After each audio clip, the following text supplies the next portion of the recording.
Xin chào, Ni hao, konnichiwa, sawadee.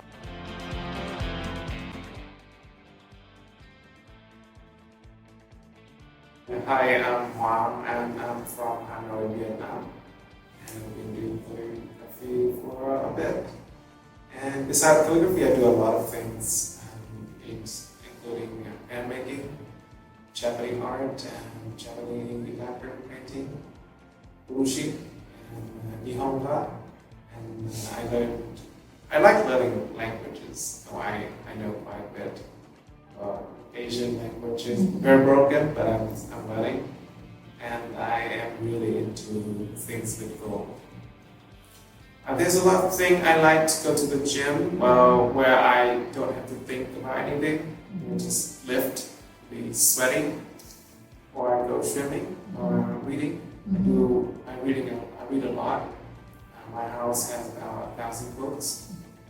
I think worn out when I get after every trip to another country, I would buy a lot of books. So that's what I do. And coffee, you know, we really enjoy coffee. Talking to people with coffee.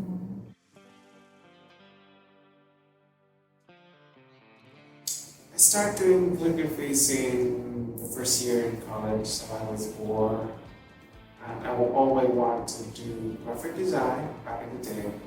But I don't have a good computer, and I'm not good at computer things, so I decided to do it by hand, tracing the design, tracing fonts, and I started to know about calligraphy. I must say I can do everything, but I'm not like specialized at all. I will focus on serifs and Roman italic. So I have the rule of picking three. In broad edge, I know good at three things, like Roman, italic, and illumination. And in Portapan, I also pick three, Spencerian, brown, and another thing with flourishing maybe, but I kind of narrowed them down to two now. Everything, not too much time.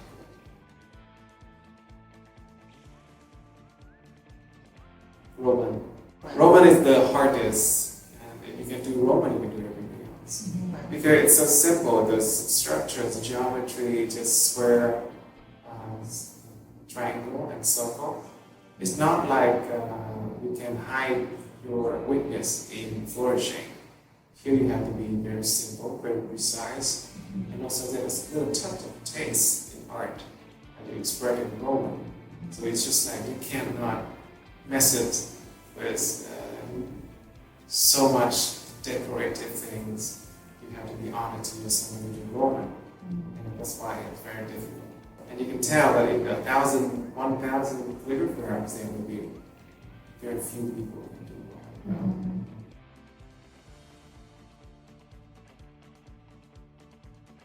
We are more about Chinese calligraphy, because Vietnam is right next to China, and for thousands of years we use Chinese characters. Not until 1941, right after the war, we decided to use the alphabet. So the modern Vietnamese calligraphy history is pretty short, less than 200 years. And we still adopt a lot of Chinese brush skill into Vietnamese calligraphy. So for the Western style, like doing with the broad edge nib or pointed pen, it's pretty new to us. But there was a certain time when French colony, we used the French, and we wrote like the French grammar, and it passed on quite a few decades in Vietnam. But we do not see that as an official calligraphy. We see that more like handwriting for children, and then the old people. Now very few old people who use French grammar. Yeah, I am like for a long time I'm the only teacher. Now they're getting more people doing teach calligraphy, and I'm not alone anymore. But the community is not as figured out because the strong influence of Chinese calligraphy is still there. Long story short, I started doing calligraphy without any good tool. nowhere else. There's no grocery store, no tools, no milk.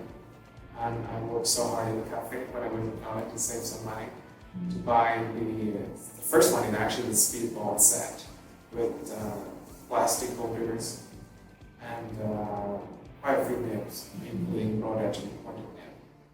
It was like 1 month of work to buy that because the price different and the shipping fee. That was hard for the college student.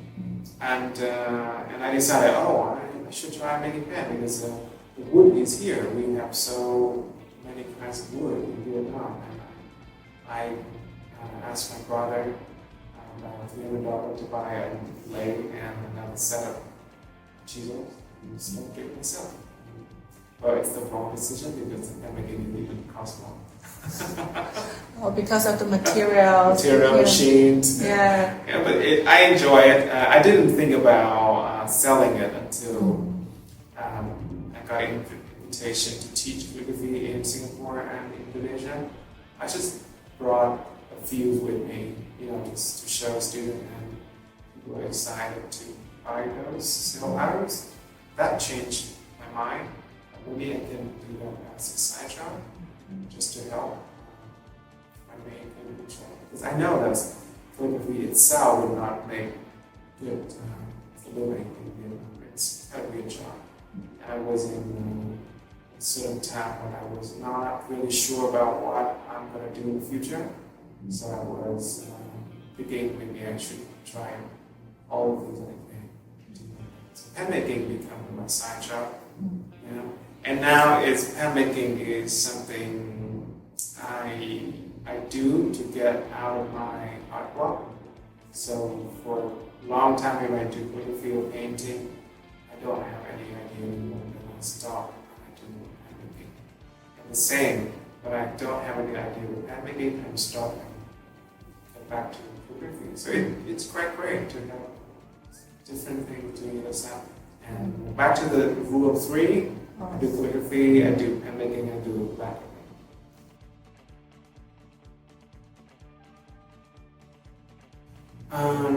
The most challenge of the project is that I think it's putting it into the word. It's the first stroke of the calligraphy piece is always the most difficult. When you can pass that and you finish that, it's not a problem anymore. But first thing like, I'm worried I'm going to mess a piece of paper, or I'm worried I'm going to destroy development, and that will back you up, and you fear. You have to overcome the fears of doing it.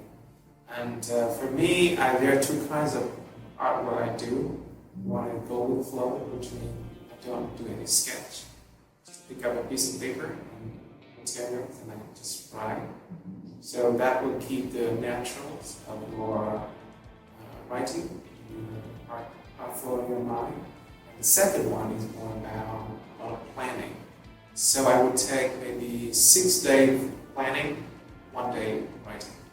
So it's like a long time for one meeting. Or I can do this long time testing, all kind of thing. And the last one would be sometime, and most of the time, the last design is the first choice.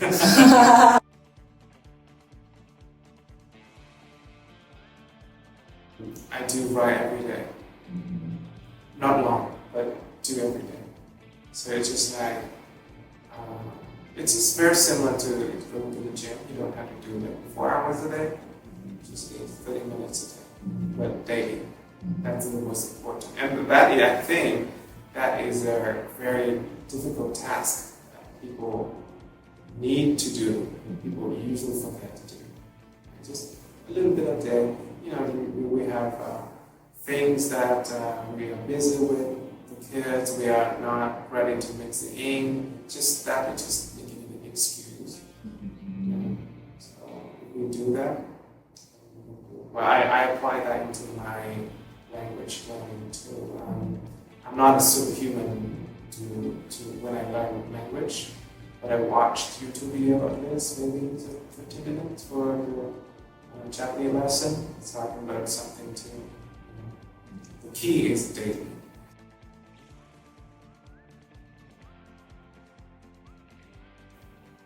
when I don't do calligraphy, I study different things. So last couple months ago, I went to Japan and did the art with master, gold leaf and papers, and lacquer painting. So it's just like, that is when I had art block.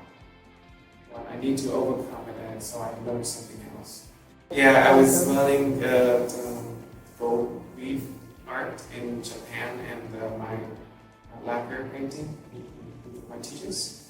And I realized a lot of stuff about calligraphy too. That is with the, I like to see the similarities and the difference between art, all the difference between Japanese art, illumination, Western, and how we will do to the future application in my artwork.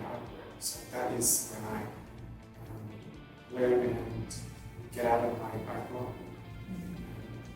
But the adhesive is different, the way you treat the gold is different, and sometimes the Western way not working in Asia because of the weather.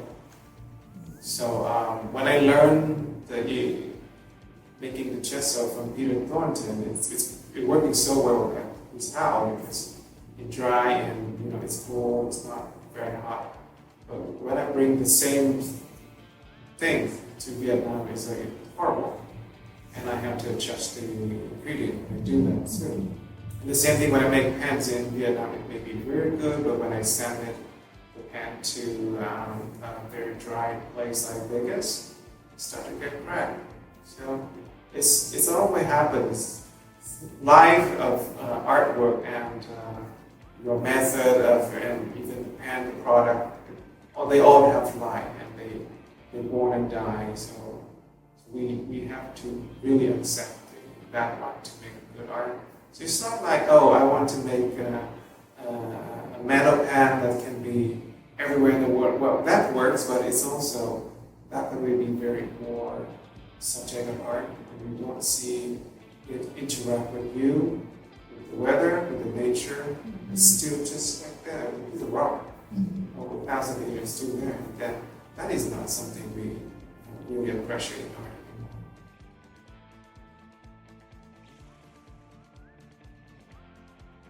You can find me on Instagram or go to website huyhoangdao.com. I have everything on my website. I have free workshop where we record videos, and I have hand for sale and book for sale. Sometimes I do real workshop. I prefer real workshop to interact with people. Now I try to pass it forward, so I teach more basic on my class, so people can learn the basic. And then I will save more of my time and energy to do it in the band, which is what I like to do. And repeat the same basic rule over and over time.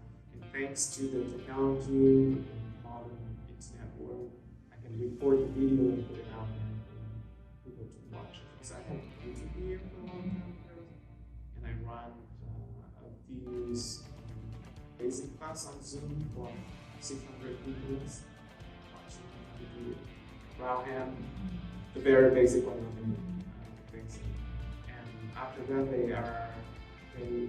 I know that I did help some people to find out which they like, and they keep on practicing the script. So that how they get more difficulty when they move to the media, the pants, and they